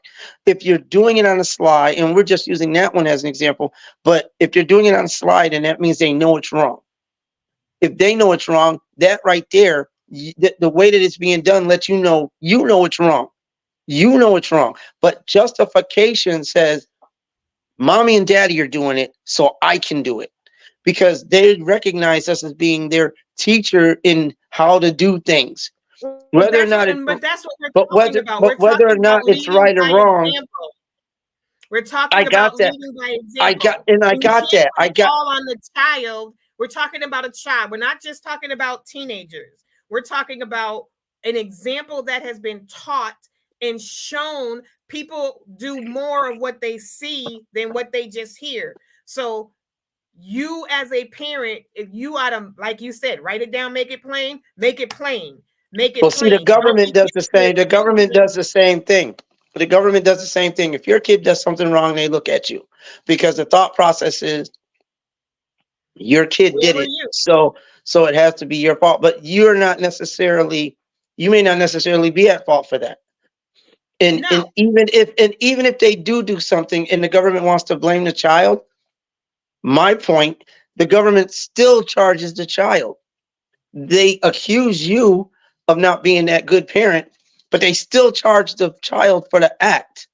The child still faces ramifications for that act yes, but if you want to because talk, it was we wrong. talked about the Bible says, raise your child up. It is our job as parents to teach our children. You say this all the time. When they turn 18, they ought to know how to be an adult because you taught them. Well, if you are teaching them multiple things and expect them to become 18 and get out into life and know when you said this is right and this is right and that's wrong and A is also C and D is also Z, how do they know anything? Because There's they're a thin getting line. mixed messages from home There becomes a and they're thin getting line. mixed messages from the world. I'll give you that parents are, I mean, because you're right. Parents should be examples all day. You got that. We should be examples to our children. It does not nullify, all I'm saying, it does not nullify the ramifications for when they do wrong. It doesn't No, I'm mean not just saying that. because no, I'm pointing stuff out. It doesn't just because they do something wrong doesn't mean the parents fell short and taught them that way. And if the parents did teach them, it still doesn't take away the ramifications that they're supposed to get because 9 times out of 10, when you're doing it, it's not because they feel it's right. You're doing it because they feel they're justified because their parents or somebody else they look up to has done it as well. So But it's not a right situation, it's a justification it situation is a when it justification. comes to And that. illegally, a lawyer can use that though, because we've seen instances where a child grew up in a particular type of home with particular parents who taught them X, Y, and Z, and now the child is following in those footsteps because they grew up in this type of environment. When they do something wrong, a lawyer can go back and be like, that is part of the justification, and probably not justification, but part of what they will use to say this is why this child is like this, They can, but because they still this dish is out a the level. example and this is what was taught as this child. He wasn't taught this is wrong. He wasn't taught this is how you're supposed to act. This Okay, is but the then example in that that he had. instance, what they're gonna do is they're gonna look at the upbringing of that child, where they were brought up, how they were brought up. If they were isolated and the only teaching they had was from the people that taught them wrong, then yes, in that instance, that's all they know, because those are the only people that taught them anything. Now, They if don't see just the no, no, only now listen. people. Now, They if don't that say just child the grows only up and that people. child is 14 and that child decides to go out and rape somebody, steal from somebody, kill somebody, or act the way they're acting and it's negative on society. If Mm-hmm, that child decides to do that, mm-hmm. and that child is not isolated and taught that from the parents only, and there's nothing else that they have to learn from, that's different. If they're They in don't look front at of the that as TV, different.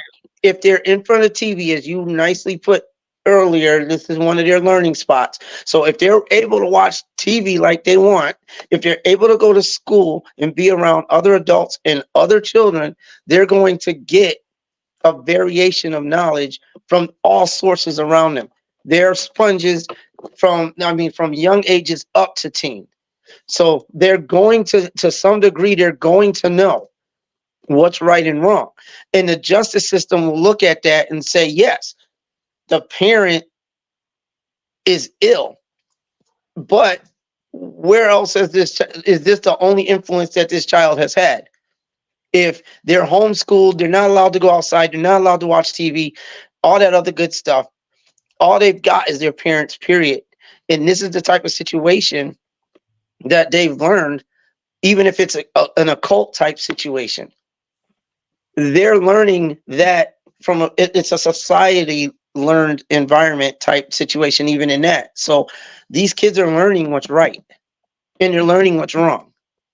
But the examples that they have, parents, other people, are also out there teaching them other things.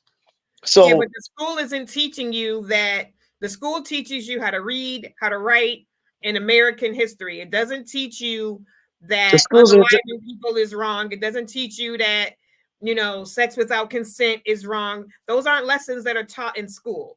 You're no, not no, you going up can't to say your that because friend in some and schools that stuff is taught at a young it, age, it's okay to unalive people. You're not telling your friends that.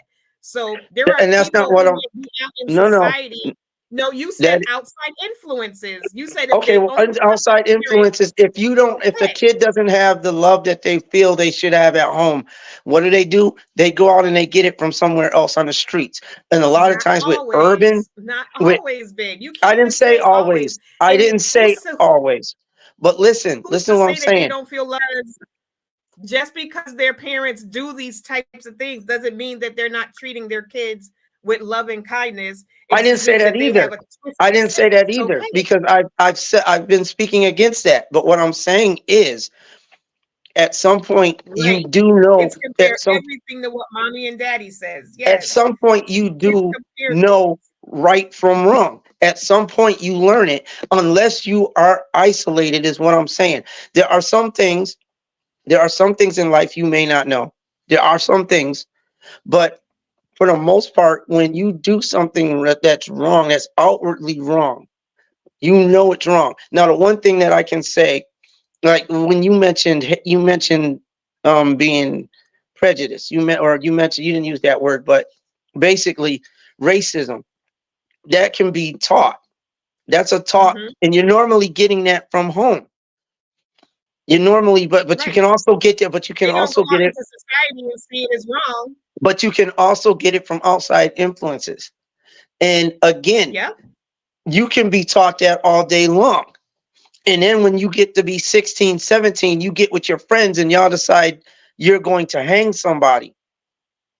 Does the justice system say, well, that's what they learned, so That's on the parents and the society that came up in the street they lived on. So no, they'll bring that up. They'll say this is what little Johnny was brought up in.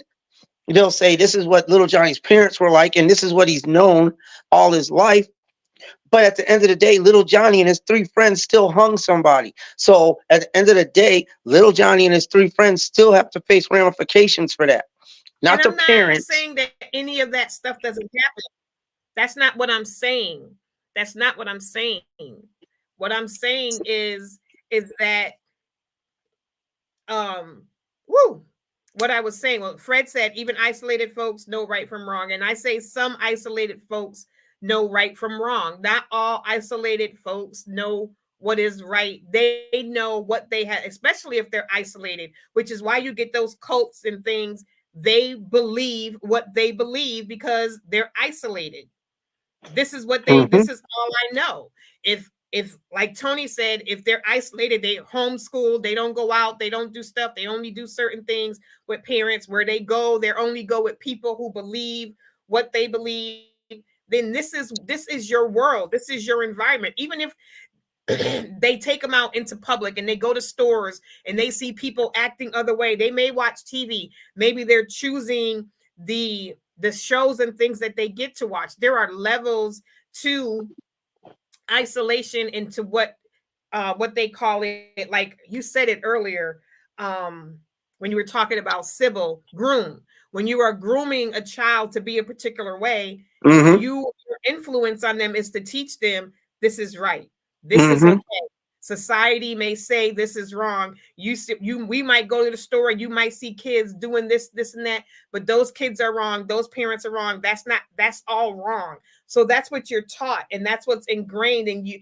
We may think of it like, just like we, certain things we think are right and other people see as wrong. It's the same exact thing. Some things are blanketed right and wrong, unaliving people, things like that, blanketed right and wrong, and we know that.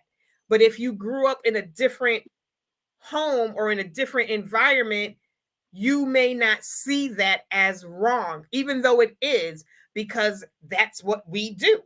That's what, you know what I mean? This is the way things are. Or you may, like you said, feel there's a reason why I need to do this because my parents said, or my father taught, however it is. There's it's twisted. And I'm not saying that it's justification, and I'm not saying that they do not, hey, that they won't or and should not reap the ramifications. I'm definitely not saying that. Definitely not saying that. I'm just saying that their indoctrination, that's, you know what I mean? There's layers to this. When your culture, your climate, if you go to a different country, they see things differently. If you go to, smaller tribes, like I'm sure if we went to African tribes and we, or any other type of tribe down in, the different worlds that are the different countries, they all do things differently. You know what I Mm-hmm. mean? And as we see things, even right here in America, one household may see something as right versus another household seeing something as wrong. Like Latanya was saying earlier, like if you're taught, you teach your kid they can't have sweets, and they go over to little Johnny's house, and little Johnny's mom's like, here, have a piece of candy. Nah, I don't eat that stuff. Now as they get older, somebody might slip them something, and they might be willing to try it as they get a little bit older. But especially when they're younger, we are their first teachers. So at that very, very early stages of life, between like 0 to 5, you really get to indoctrinate your children to whatever it is you want them to be. And as they grow up, and if they are allowed out into society, then yeah, that's where you say other things. They get to see other people doing other things, but then they still come back home, and they probably come home with ideas like, hey, mom, you said I'm not supposed to do this, but when I was at school today, little Johnny and little Susie was doing this. Now either mom is going to nip it in the bud, or dad is going to nip it in the bud and be like, no, I don't care what you see them doing. That's not what we do, because this is how we do it.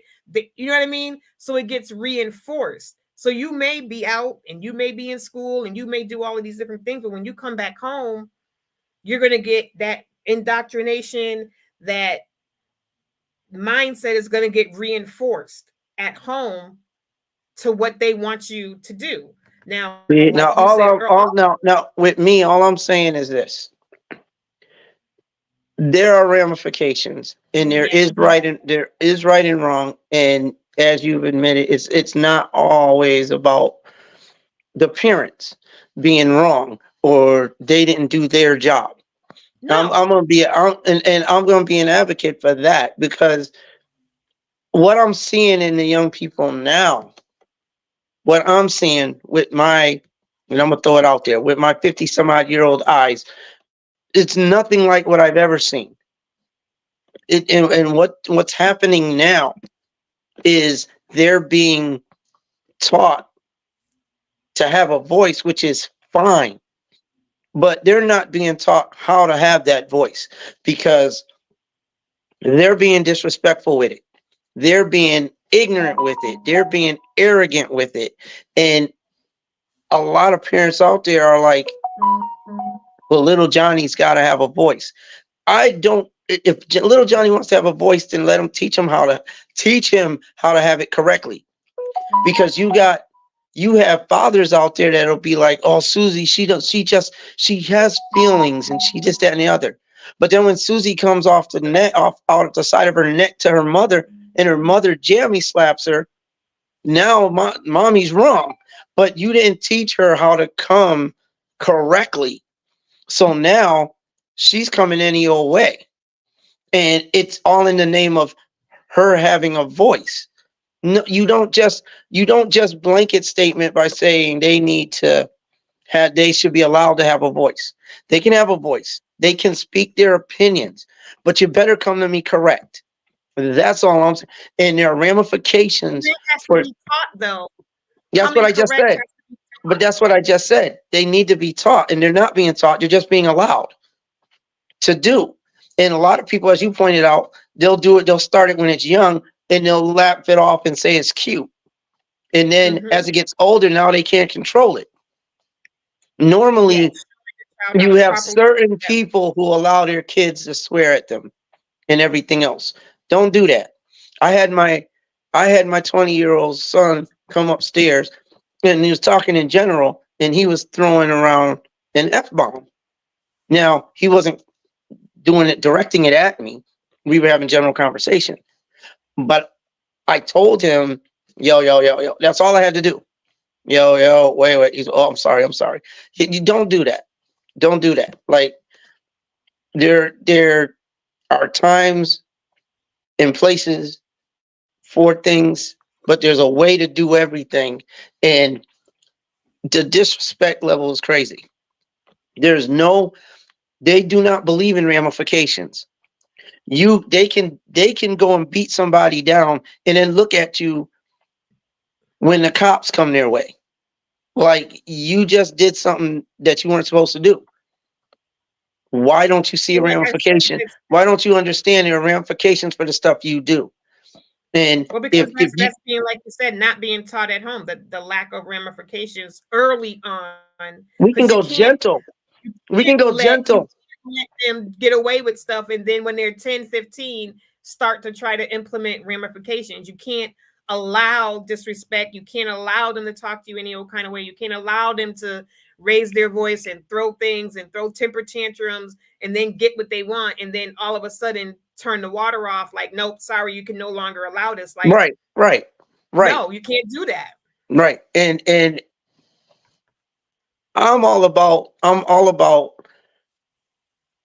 I'm Right. going back to full circle. I'm all about them getting what they deserve. And if I make going all the way back to the beginning, if I make my millions, point blank, if I make my millions, I'm making my millions. And yes, I would love for you to prosper from that. But I really think that the kids coming up or the generation coming up, they need to understand what it is to put in the work. I do. I'm not making millions so I can give you millions. It's like I said, so that you can sit on your blessed assurance, talking about what you got. You didn't earn it. You got it by name. You did not earn that.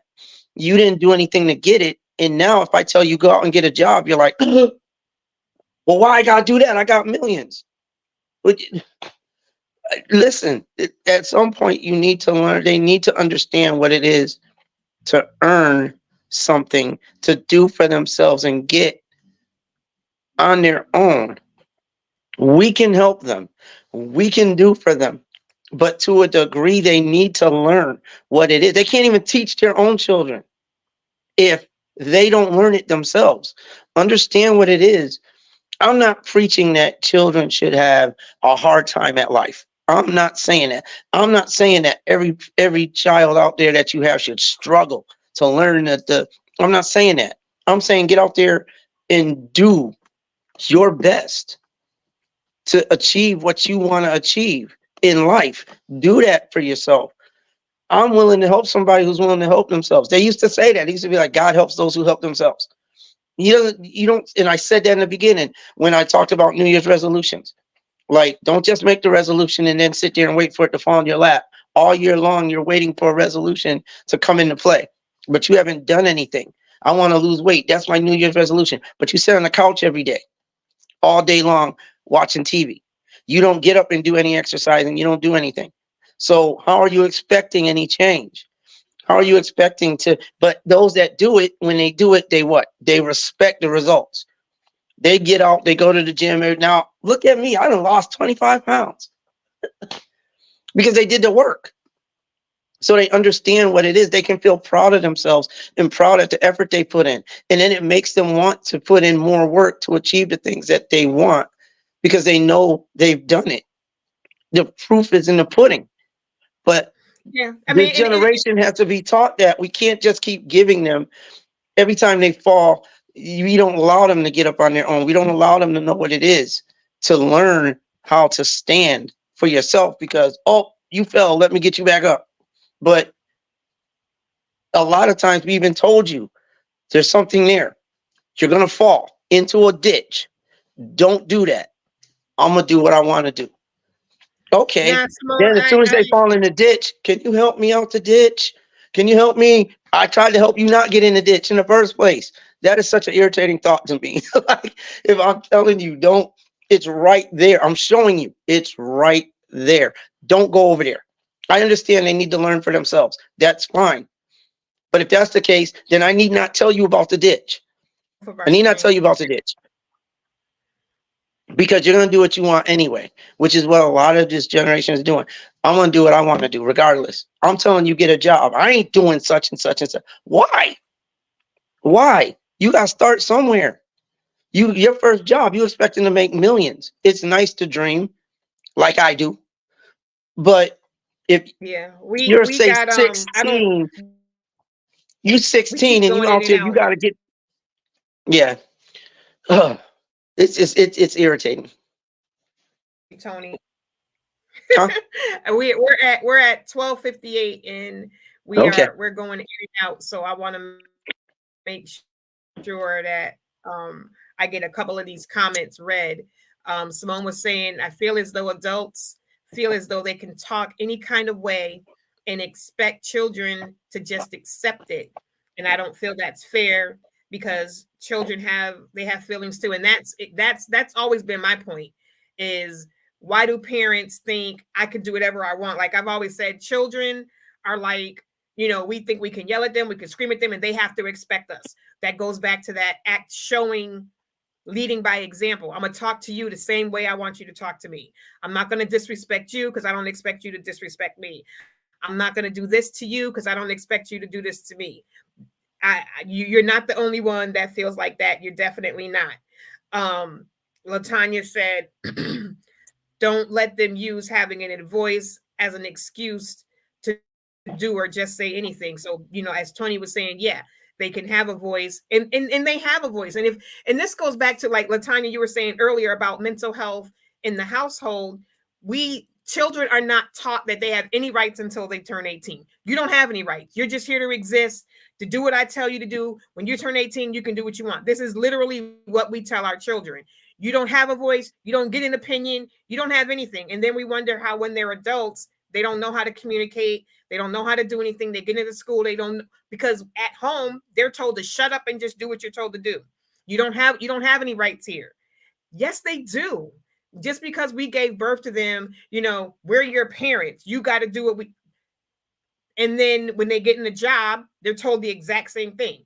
Then when they get in a relationship, now they're going to tell their children the exact same thing. So where exactly are they supposed to learn, good communication skills, how to manage their emotions, how to manage their feelings, how to talk to other people and friends and relationships and bosses or anything like that effectively, when at the place that they're supposed to be taught this stuff, they're taught shut up and just do what I say. Children are supposed to be seen and not heard. I don't care what you have to say because you ain't got no rights here.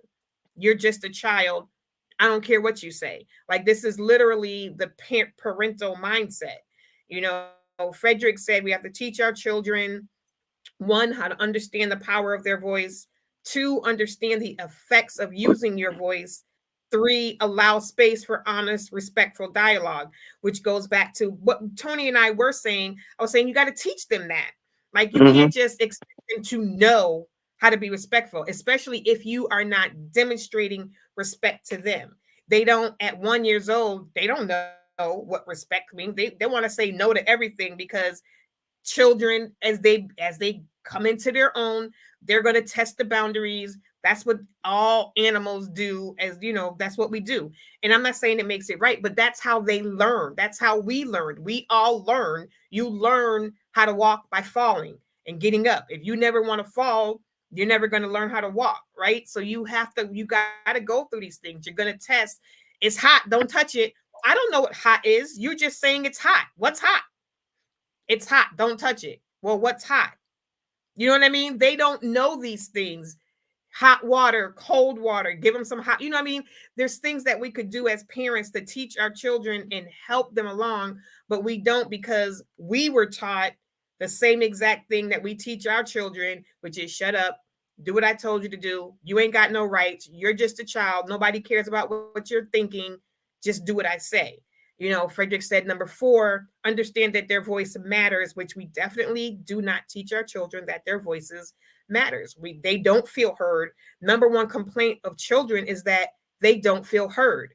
They don't feel respected. They don't feel that their parents care about how they feel. And as a lot of parents, we don't. We tell them we don't. I don't care how you feel. Just do what I said. Nobody even asked you how you felt. Like, if our partners talk to us the way we talk to our children, we'd be single. But why do we feel that it's okay to teach our children, to talk to our children, the person that we're supposed to love unconditionally that way? We're definitely going to have to do a part 2 because we are Yeah, over our since time. we got And 20 I know minutes. Tanya's got her power. We're gonna have to do a part 2, part 3. Like, we started off, I didn't even get to the books that I wanted to share with you guys. I wanted to share with you guys some books that I've read last year, but this, we always kind of, one conversation Yeah, leads into a different conversation, and that's cool because that I like authentic conversations authentic. and how they lead, especially here. But make sure y'all come back. I'm here every Monday between 11 and 1. T Wade is every first and third Wednesday from 8 to 10. And then Sofa Chats, which is us two, is every second and fourth Wednesday from 8 to 10. And if there happens to be a fifth Wednesday, we'll just figure it out. We'll We'll just throw figure it something. out. We'll figure it out. But there are also other shows on the Mhm. Trailblazers Radio Network. And we'll come back because Tanya is about to go live also today. So I'm going to hop off so she can hop on. And we love you guys. And we thank you for being here. Make sure you share us with a friend. And we'll talk to you soon. See you Blessings. later. Happy 2024. Yeah, baby.